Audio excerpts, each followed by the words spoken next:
Hello, friends. Enjoy this relaxing moment with Valentino Stories.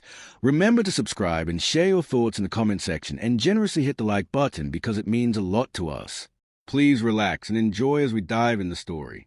Kai Ma-Yum was a bright and happy little girl who lived in a beautiful house in the city. She was only 7 years old, but everyone who met her said she was very smart and polite. Her smile could light up a room, and she loved to read storybooks, draw pictures, and sing with her parents. Her father, Mr. Yum, was a hard-working businessman who imported goods from other countries and sold them in Nigeria. He spent many years building his business from scratch. Even though he was now wealthy, he remained humble and always helped those in need. He often came home with gifts for Kaima, books, toys, or even small things like colorful hairbands. Her mother, Mrs. Yum, was a gentle woman who stayed at home to take care of Kaima. She taught Kaima how to cook simple meals, read bedtime stories to her, and braided her hair every weekend. Their bond was strong. Mrs. Yum called Kaima her little sunshine, and they spent many afternoons laughing together in the kitchen or planting flowers in the backyard. Kaima was an only child, so her parents gave her all the attention and love she needed. But they didn't spoil her. They taught her to be kind, respectful, and honest. Whenever Kaima made a mistake, her parents would gently correct her and explain why it was important to always do the right thing. Every holiday season, the Yum family would travel to Dubai. It was a tradition they enjoyed very much. They didn't travel alone. Mr. Yum's best friend, Mr. Ejike, often joined them. Ejike was a pilot who had known Mr. Yum since their younger days. They had been through tough times together, so their friendship was more like family. Kaima liked Ejike and called him Uncle Pilot. He would sometimes carry her on his shoulders and tell her exciting stories about flying planes over oceans and tall cities. Back at home, the Yums were known for being generous. Neighbors respected them, and Kaima's school teachers praised her for being humble and respectful. Life in the Yum home was peaceful and joyful. However, not everyone in the family was happy about their success. Mr. Yum had a younger brother named Chidi. Unlike him, Chidi had not made anything meaningful out of his life. He had tried different businesses but failed in all of them. This wasn't because he lacked support. Mr. Yum had given him money several times, hoping he would build something for himself. But each time, Chidi used the money for gambling and careless spending. Chidi's wife, Abir, was also part of the problem. She always told her husband that his brother was selfish for not sharing more of his wealth. "How can your brother live in a mansion while we struggle in this small flat?" she would complain. She didn't know, or perhaps didn't care, that Yum had tried to help many times before. Though Mr. Yum still loved his brother, he began to distance himself. He felt hurt that Chidi didn't appreciate his help. He didn't want more drama, so he focused on his wife and daughter instead. Kaima sometimes overheard her parents talking about Uncle Chidi in low voices. She didn't understand all the details, but she could tell her parents were worried. One evening, while they sat on the veranda watching the sunset, her mother looked at her and said softly, "Kaima, no matter where life takes you, always let your good heart speak for you." Kaima nodded slowly. She didn't fully understand what it meant, but the words stayed in her mind. She hugged her mom and smiled. In her world, everything felt perfect. She didn't know that soon her world would change forever. It was supposed to be a happy weekend. The Yum family had gone out to enjoy themselves, just like they often did. They stopped for ice cream, drove around the city, and even took pictures together at a park. Kaima sat at the back seat, singing a song she had just learned in school. Her father smiled at her through the rearview mirror, and her mother clapped along to the rhythm. Laughter filled the car. As they drove home, the sky was turning orange with the setting sun. The roads were busy, but Mr. Yum was a careful driver. He slowed down at every turn and made sure to stay in his lane. They were almost home when everything changed in an instant. A large truck suddenly lost control and came speeding toward them. The sound of tires screeching and glass shattering filled the air. There was no time to escape. The truck slammed into the side of their car with a loud crash. People rushed to the scene, shouting and trying to help. Some brought water, others called emergency services. The car was badly damaged.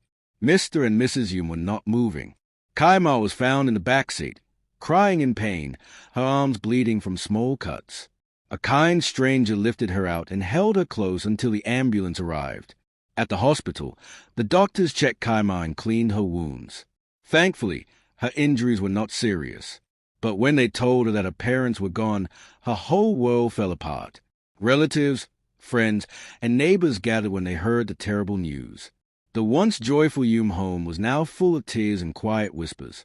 Kaima sat in a corner, hugging a teddy bear her father had given her just a few days before. Everyone looked at her with pity, but no one could take away her pain. The funeral was held 3 days later. Many people came to pay their respects. Some cried, some prayed, and others stood silently. Kaima wore a black dress and held onto Aunt Abir's hand, though it didn't bring her comfort. The priest said kind words about her parents and how they had touched so many lives, but Kaima barely heard anything. Her mind was lost in memories. After the burial, the family gathered in the sitting room. The lawyer stood up and asked who would take care of Kaima. Chidi raised his hand. "She is my brother's daughter. I will take her in," he said. Abir quickly agreed, adding, "We will treat her like our own." Some people looked unsure, but Mr. Yum's lawyer nodded and said it was okay.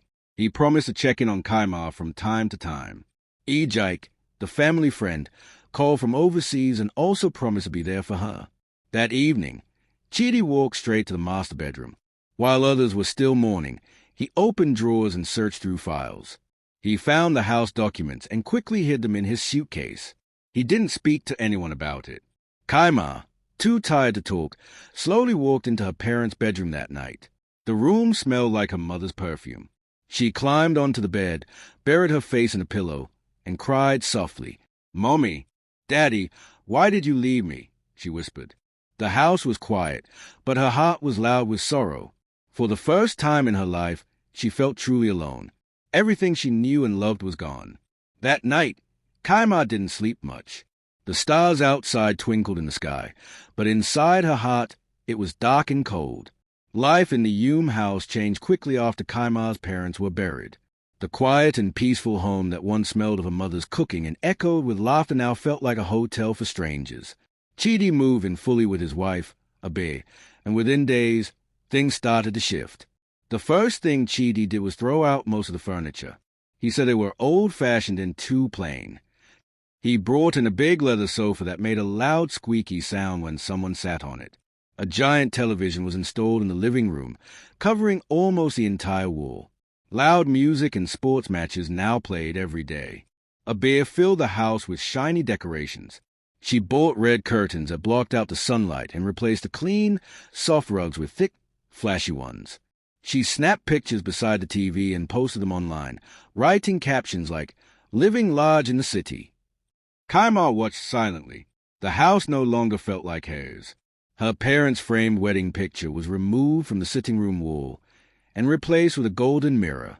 The smell of her mother's flower perfume was covered by the strong scent of Abir's imported body spray. Chidi brought in friends, loud men who smoked and laughed at jokes Kaima didn't understand. Sometimes they stayed until midnight, shouting and arguing. The living room, once a space for family meals and stories, had become a hangout for gamblers and drinkers. Kaima, who used to have breakfast with her parents every morning, now sat alone at the dining table. Most times, no one remembered to serve her food. She learned to boil water for tea and warm bread by herself. She quietly ironed her school uniform in the mornings, even though the iron was heavy for her small hands. Her shoes often had dust on them, but she tried her best to clean them with an old cloth. One evening, her teacher sent a note about a parent-teacher meeting. Kaima waited patiently all day, holding the pink paper in her hand. After dinner, she walked up to Chidi, who was watching a football match. "Uncle," she said softly, "my teacher said there's a meeting on Friday. They asked that a parent or guardian should come." Chidi didn't look at her. "I don't have time for such things. Tell them I traveled," he said, sipping his drink. Abir, sitting across the room and painting her nails, added, "Just write our names and lie that we are out of town. Simple." Kaima nodded slowly and walked away. She had no strength to argue. That Friday, she dressed in her cleanest uniform, tied her shoelaces, and walked to school alone. Inside the classroom, other pupils sat proudly next to their parents. Some whispered and giggled happily, showing off their report books. Kaima sat between two empty chairs. She listened to the teacher's words, nodded when spoken to, and took notes like she was told. When the meeting ended, she stood up quietly, said thank you, and walked home alone under the hot sun. That night, she sat by her bedroom window and looked at the stars. She missed her parents. She missed how they always came to her school events, how they clapped when she received praise from teachers. The house was now full of people, but none of them saw her. None of them cared to ask how her day went or if she had eaten. It was her home. But now, it felt like she was just a visitor, a stranger. As the days passed, Chidi became more and more absorbed in his gambling. Every afternoon, he left the house and headed to a nearby sports bar where people gathered to play cards, gamble, and bet on football games. He spent hours at the tables, his eyes glued to the green felt, placing bets he couldn't afford. Sometimes, he came home late, his face red with anger or excitement, depending on whether he won or lost. But most of the time, he lost. Abir, his wife, watched this happen with growing frustration. She had hoped that their new wealth would last forever, but Chidi's reckless spending was draining their resources. Instead of helping around the house, she started focusing on her own problems. She would often leave to meet her secret lover, someone she had been seeing for a while. She bought him gifts, treated him to meals, and spent money she didn't have. The money that could have gone to Kaimar's school fees was now being wasted on luxury for herself. Kaimar didn't understand much about money or gambling, but she knew something was wrong. She noticed the tension at home, the way her Uncle Chidi became irritable when she asked for anything. She began to worry about her school fees. Her books were getting old, her uniform was getting smaller, and the school year was moving forward without anyone taking care of her education. One afternoon, her teacher, Mrs. Mensah, called her aside after class. "Kaimar, my dear," Mrs. Mensah said kindly, "I've noticed that your fees have not been paid this term. We can't continue to let you attend school unless they are cleared. Please tell your guardians." Kaimar's heart sank. She had been too afraid to tell Chidi or Abir about her school fees, worried they would yell at her. She went home that evening and asked her uncle for help. "Uncle," she said softly, "my teacher said I can't come to school anymore unless the fees are paid. Can you help me?" Chidi, sitting in front of the TV with his feet up, barely looked at her. "I'll handle it later," he muttered, not even taking his eyes off the screen. Kaimar tried again later that night. She went to Abir, who was sitting on the couch, painting her nails. "Auntie, my teacher says I must pay the school fees. Can you help?" Abir didn't even lift her head. Later, she said coldly, blowing on her nails, "Can't you see I'm busy?" Kaimar left them both to their own world. Every night, she stayed up late, staring at the ceiling. She had no one to turn to. She had no way to make them understand. Her school was the one place where she could feel safe, where she wasn't ignored or forgotten. But now, it seemed like that place was slipping away. Days passed, and soon Kaimar received a letter from the school. The words were clear and firm. Final notice. School fees overdue. Pay or withdraw. Kaimar clutched the letter in her hands, the letters blurring as tears filled her eyes. She had tried. She had asked. But nothing changed. She went to her room, sitting on her bed, staring at the letter. She felt small, powerless. She wished more than anything that her parents were still alive, that they would step in and fix everything. But they weren't there. The house that used to feel like a home now felt like a prison. The walls, once filled with laughter and love, seemed cold and distant. She knew she had to be brave, but she didn't know how much longer she could keep going without help. Her hope was fading, and she felt more alone than ever. Kaimar sat by the window that evening, her chin resting on her knees. The street outside was quiet, the lights from passing cars flashing across the walls of her small room. She hadn't been to school in 2 days. Her classmates were moving ahead, but she was stuck at home, forgotten. Time passed quickly, and within a year, everything had changed. The once beautiful Hume house that stood proudly in the estate with bright flowers and tall gates was now empty. Chidi had secretly sold it. He didn't tell anyone, not even Kaimar, until moving day came. One morning, he simply said, "Pack your things. We're leaving." Kaimar stared in confusion. "But where are we going?" Abir snapped, "Ask too many questions and you'll walk." They left with only a few bags. There were no moving trucks, no goodbye from neighbors, and no explanations. Kaima turned back one last time to look at the house where she had once laughed, danced, and played with her parents. Her chest ached as it disappeared from sight. Their new apartment was small, noisy, and located in a crowded part of the city. The walls were cracked, the windows shaky, and the bathroom leaked. Instead of a garden, the compound was filled with broken buckets, hanging clothes, and noisy neighbors arguing every day. At night, Kaima lay awake on her thin mat on the floor, listening to the fight between Chidi and Abe. "You have finished everything." Abe would shout, "You game away all our blessings." Chidi would fire back, "And you think I don't know about your sugar boy? You think you're smart." "You sold the house," she screamed. "And you wasted money on fake hair and cheap perfume for that fool you sneak out to see." Their voices rose higher, and sometimes things fell or broke. Kaima often hugged her pillow, wishing she could cover her ears and disappear. She wanted to reach Uncle Ejike, but they had thrown away all of her father's belongings. There was no photo album, no address book, nothing left that could help her find him. During the day, things weren't any better. There was barely enough food, and sometimes they ate just once a day. Chidi no longer came home regularly. He spent most of his time in gambling shops and hotels. Abir stayed bitter and angry, often yelling at neighbors or talking to herself. Then one morning, Abir tossed a basket of ripe bananas at Kaima. "Take this to the market. Sell it all. If you want to continue school, that's your business. You're not eating for free in this house." Kaima looked at the bananas, then back at Abir. "Can I at least go off to school?" she asked gently. Abir rolled her eyes. "Don't waste my time. Sell during the day. School won't feed you." Kaima nodded slowly. She tied the bananas into a piece of cloth and placed it on her head. It was heavy, but she said nothing. She walked out of the compound, her heart sinking. As she made her way to the market, her legs felt shaky, but her spirit refused to break.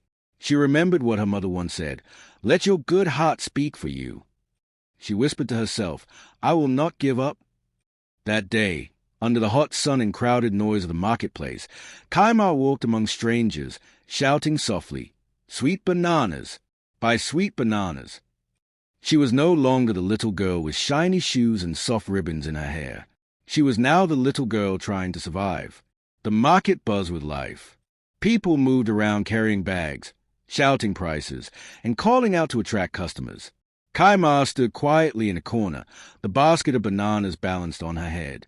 Her feet ached, and the sun beat down on her small frame, but she kept walking and calling softly, "Buy sweet bananas for sale."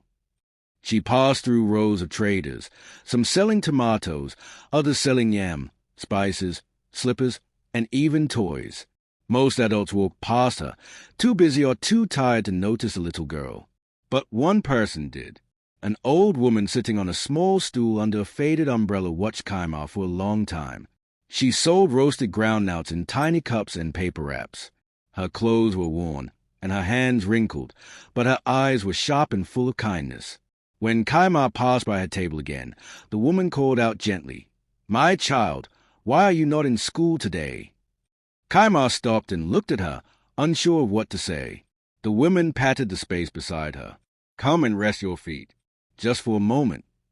Kaima hesitated, then slowly walked over and sat down. Her arms ached from holding the banana basket all morning. The woman reached into a bowl and handed her a small cup of groundnuts. "Eat, my dear. You look tired."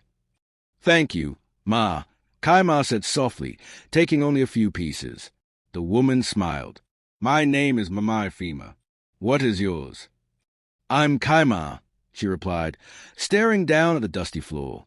Mama Efima didn't ask any more questions that day.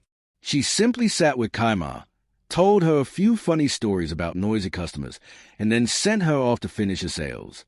The next day, Kaima returned to the market early, ready to hawk again. As she walked past a groundnut stand, Mama Efima waved at her. "Kaima, come here first." Kaima came closer. "I saved some breakfast for you," the old woman said, pulling out a small wrap of boiled yam and red oil. "Eat before you start shouting again." Kaima's eyes watered, and for a moment, she didn't know what to say. She sat beside Mama Efima, slowly eating the meal. On the third day, Kaima returned again. This time, she stayed longer. She helped sweep around the woman's stand and even helped arrange the groundnuts in neat cups. As they worked, Kaima felt a warmth she had not felt in months. Later that afternoon, while customers were few and the sun had gone down a bit, Mama Efima gently said, "You can trust me, my child. Why are you always hawking during school hours?" Kaima looked at her, then looked away, but she didn't stay silent. With a shaky voice, she told her everything, how her parents had died, how she now lived with her uncle and aunt, how they had sold the house, and how she had been taken out of school. She spoke about the ledger, the lawyer, and how no one cared anymore. By the time she finished, Mama Efima was holding her hand tightly, eyes filled with sorrow. "Oh, Kaima," the old woman said, "you have been through so much for someone so young." Kaima nodded. "But I'm still trying," she whispered. Mama Efima placed a hand on her head gently. "I don't have money, but I can give you food. You'll never go hungry when you come here. From now on, you're my daughter too." Kaima smiled for the first time in a long while. That evening, as she walked home with an empty basket and a full heart, she whispered, "Thank you, God, for sending me someone." It was a bright morning, and Kaima woke up early to prepare for another long day of hawking bananas. Her body felt tired, but she was used to it now.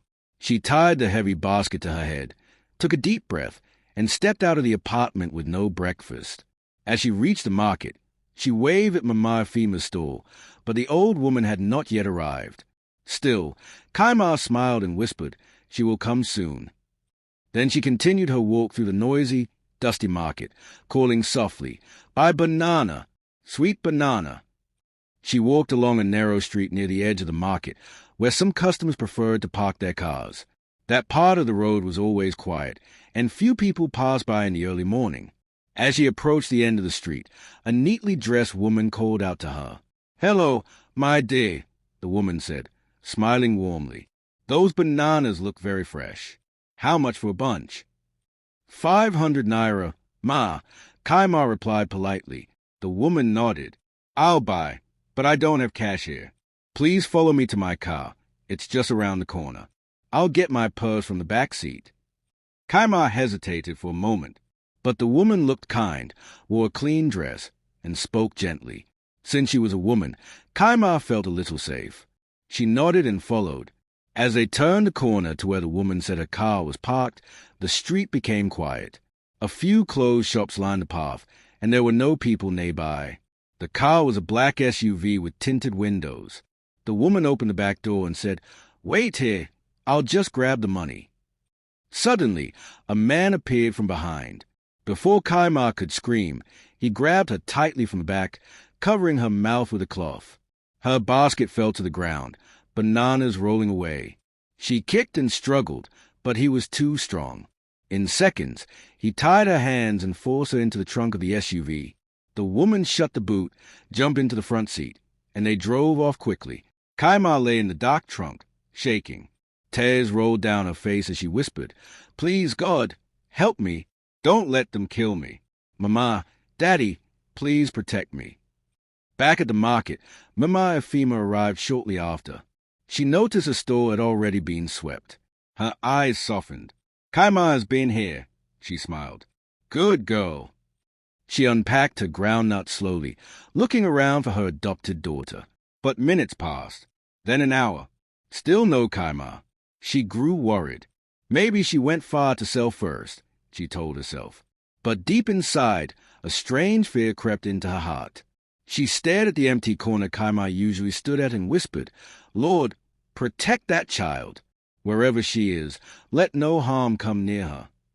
As the sun rose higher, customers came and went, but Mama Efima's eyes kept scanning the crowd. Still, Kaima did not return. The black SUV moved quickly down the highway, speeding past trees, shops, and other vehicles. Inside the trunk, Kaima lay curled up, her arms tied and eyes full of tears. The engine hummed above her, and every bump on the road made her wince. She couldn't see anything, but she could hear the voices of the kidnappers in the front seats. "Relax," the woman said calmly. "We'll pass the checkpoint like we always do." And if they asked to search the car, the man asked, nervously, We'll handle it. Money talks, she replied, pulling out a thick brown envelope. A few minutes later, they saw the flashing lights of a police checkpoint ahead. Officers in uniform stood on the road, waving down vehicles. The man in the driver's seat sighed. Here we go. As they slowed down, one of the officers waved at them to pull over. The woman quickly rolled down her window and smiled sweetly. Good afternoon, officer, she said, already reaching for the envelope of cash. We are in a hurry, but I hope this will help. She handed the money to the officer, who took a quick glance at it. He looked at the car, then back at the woman. Something felt off. He had seen people smile like this before, trying to hide something bad. I need both of you to step out of the vehicle, the officer said, his voice serious. The man panicked. Officer, we're in a rush. Please. I said step out now, the officer barked, raising his hand to signal his team. More officers came over. They searched the front and back seats, but found nothing unusual. Then one officer walked to the back of the SUV and tapped the trunk. What's in here? He asked. Just spare tires, the man replied quickly. The officer ignored him and unlocked the trunk. As it opened, gasps filled the air. Inside lay Kaima, tied up, her face pale and her clothes covered in dirt. She looked up, eyes wide with fear. Help me, she whispered. The officers jumped into action. One untied her while another grabbed the man by his collar. The woman tried to run but didn't get far before being tackled to the ground. Both kidnappers were handcuffed on the spot. Kaima was helped out of the trunk and given water. A female officer wrapped her in a blanket and held her gently. You're safe now, sweetheart, she whispered. Nobody will hurt you again. At the station, Kaima was given clean clothes, a warm meal, and a place to rest. She told the officers her name and what had happened. They were shocked by her story. The news spread fast. Reporters rushed to the station to cover the incident. Before the day ended, Kaima's face was shown on national television. Headlines read, Brave Girl Rescued from Kidnappers at Police Checkpoint. In the market, Mama Efima had just finished packing her goods when one of the younger sellers ran toward her with a phone. Mama, look, is that not Kaima on the news? The old woman's hands began to shake as she looked at the screen. There was Kaima, sitting beside a police officer, her eyes tired but alive. Thank you, Lord, Mama Efima whispered, placing her hands on her chest. She's alive. She didn't wait. She closed her store, grabbed her wrapper, and hurried to the police station. With every step, she prayed silently, Please, let me hold her again. When she arrived, she saw Kaima sitting quietly on a bench, looking lost. Tears rolled down Mama Efima's cheeks as she walked closer. My daughter, she whispered. Kaima looked up. Her eyes widened. Mama Efima. She ran into the woman's arms, crying freely. You're safe now, Mama Efima said, hugging her tightly. No one will take you again. And for the first time in days, Kaima felt safe in someone's arms. Far away in another country, inside the waiting lounge of an airport, Mr. Ejike sat in uniform, sipping coffee between flight duties. As a pilot, he traveled often and worked long hours. But even with the distance and time, he never forgot the Yum family, especially little Kaima. He had promised to check on her, but work and life had gotten in the way. Still, in quiet moments, he would wonder how she was doing. He had not spoken to Chidi in a while, and there were no updates from a lawyer. Something in his heart always felt uneasy, but he pushed it aside, believing Kaima was in good hands. That changed in a second. He looked up at the airport TV, which was tuned to a Nigerian news channel. A breaking news report flashed across the screen. Young girl rescued from kidnappers at police checkpoint. Victim identified as Kaima Yum, daughter of late businessman Yum. Ejike's heart stopped. He dropped his cup, eyes frozen on the screen. There she was, Kaima, older, thinner, her eyes tired, but still recognizably the same little girl he once lifted onto his shoulders in Dubai. Oh my God, he whispered. Kaima. Without thinking twice, Ejike picked up his phone and called his lawyer in Nigeria. His voice shook as he spoke. Go to the police station right now. Find Kaima. Make sure she's safe. I'm coming home immediately. He canceled all his flights and booked the next plane back to Nigeria. Back in the police station, Kaima sat beside Mama Efima. Though she was comforted, she still felt like a piece of her heart was missing. The events of the past days, the fear, the hunger, and the years of silence from people who once cared, it all weighed heavily on her small shoulders. Just then, a car sped into the station compound. A tall man in a flight jacket jumped out and ran toward the building. "Where is she? Please, where's Kaimayum?" he asked breathlessly. An officer pointed toward the corner where Kaima sat today. Ejike's eyes filled with tears as he approached. He could hardly believe it. Kaima looked up and blinked. Then, slowly, her lips parted. "Uncle? Ejike." "Yes, my child. It's me," he said, kneeling before her. "Kaima, I've failed you. I should have come back. I should have protected you. Please forgive me." Kaima's eyes welled up. She didn't speak at first. She simply threw her arms around him and held on tightly. "Please don't leave me again," she whispered through tears. "I won't," he said firmly, holding her close. "Never again." The officers, Mama Efima, and even strangers nearby wiped their eyes quietly. The reunion was emotional. It was a moment of healing, of broken promises mending, and forgotten love returning. Ejike stood and turned to the officers. "Thank you for saving her.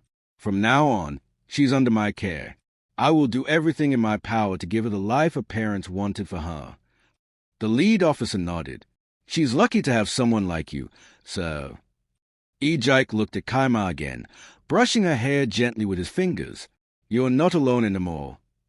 And just like that, Kaima's world began to change again, this time for the better. Ejike wasted no time. The moment he left the police station with Kaima, he made it his mission to find out everything that had happened to her since her parents died. He hired private investigators and gathered documents from the police and the school. What he uncovered made his blood boil. Chidi and Abir had lied, cheated, and stolen everything Mr. and Mrs. Hume had worked for. They had sold the house, spent the money, and let Kaima suffer. They even pushed her out of school and forced her to hawk bananas to survive. The most painful part was that they acted like they were doing her a favor. Ejike couldn't stay silent. He went straight to the police headquarters with the evidence. He explained everything and demanded justice. The police opened a full investigation. Within days, they traced the house sale documents, bank statements, and even the stolen education fund that was meant for Kaima. Everything pointed to one thing. Chidi and Abir had misused Kaima's inheritance for their selfish gain. Officers were sent to the apartment where the couple now lived. It was a small, worn-out building with cracked walls and broken windows. Chidi was not at home when they arrived, but Abir was. When the officers asked about Kaima, Abir rolled her eyes. "That girl," she said, "she ran away with my money and my bananas. She's a thief."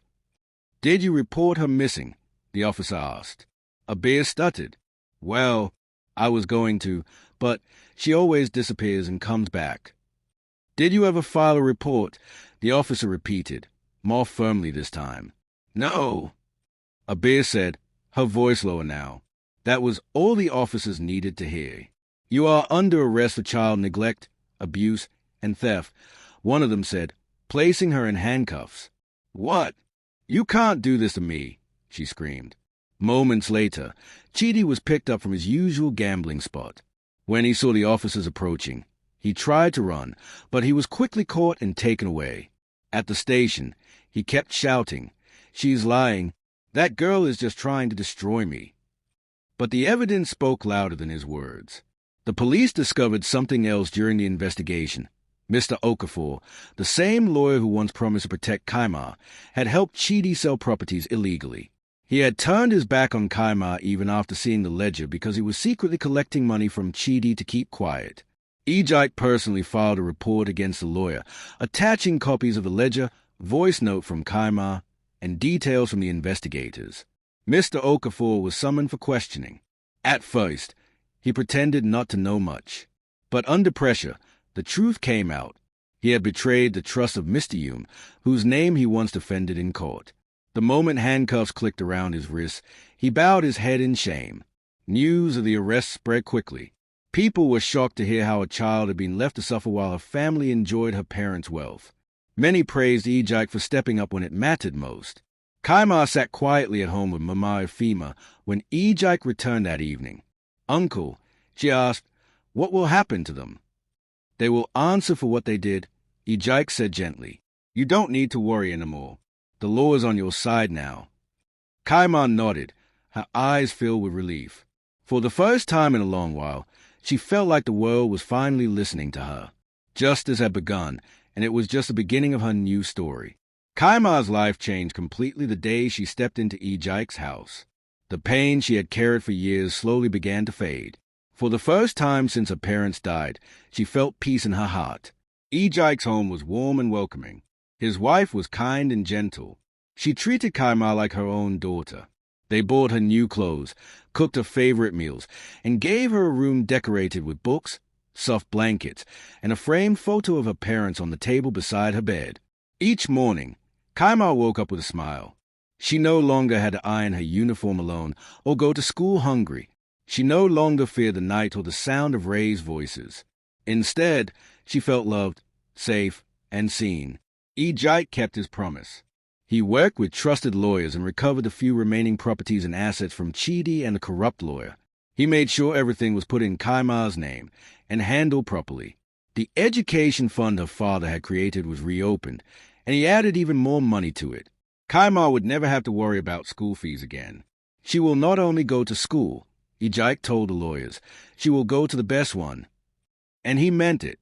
Soon, Kaimar was enrolled in one of the finest schools in the city. On her first day, she wore a neatly ironed uniform and polished shoes. Her new school bag was filled with books and fresh notebooks. As she entered the school gate, her heart beat fast, but this time it was with excitement, not fear. She made new friends, and her teachers were kind. They saw the light in her eyes and the brilliance in her mind. Her confidence slowly returned, and her laughter, once buried deep inside, began to bloom again. One evening, as Ejike helped her with homework, Kaimar looked up and asked softly, "Uncle, can we visit Mama Efima?" Ejike paused, then smiled. "Of course. You never forget the hands that fed you." The next Saturday, Kaimar and Ejike drove to the market. As soon as they stepped out of the car, the old woman spotted Kaimar and dropped the groundnut she was packing. "My child." Mama Efima cried joyfully, rushing to hug her. Kaimar hugged her tightly, tears in her eyes. "Mama, I came to thank you." Ejike stepped forward, holding a large envelope and a bag of gifts. "Mama," he said respectfully, "you were there when no one else was. You fed her when others forgot her. You are a true blessing." He handed her the envelope, filled with money, and the bag which contained foodstuffs, clothing, and a brand new wrapper. Mama Efima held her chest in surprise. "God bless you," she whispered. "God will lift you higher." Kaimar smiled, wiping her tears. "You told me it will be well someday. And it is." The kindness did not end there. The honest police officer who refused a bribe at the checkpoint was recognized and promoted. His bravery saved a life, and the government honored him with a medal for integrity.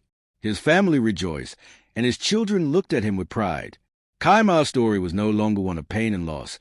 It was now a story of hope, love, and second chances. She often stood by her bedroom window, looking at the sky, and whispered, "Thank you, Mommy. Thank you, Daddy. Your dreams for me are still alive." Her journey wasn't perfect, but it was no longer filled with darkness. She had survived. She had found help. And most importantly, she had found her smile again. Thanks for watching, and don't forget to subscribe, like, and share.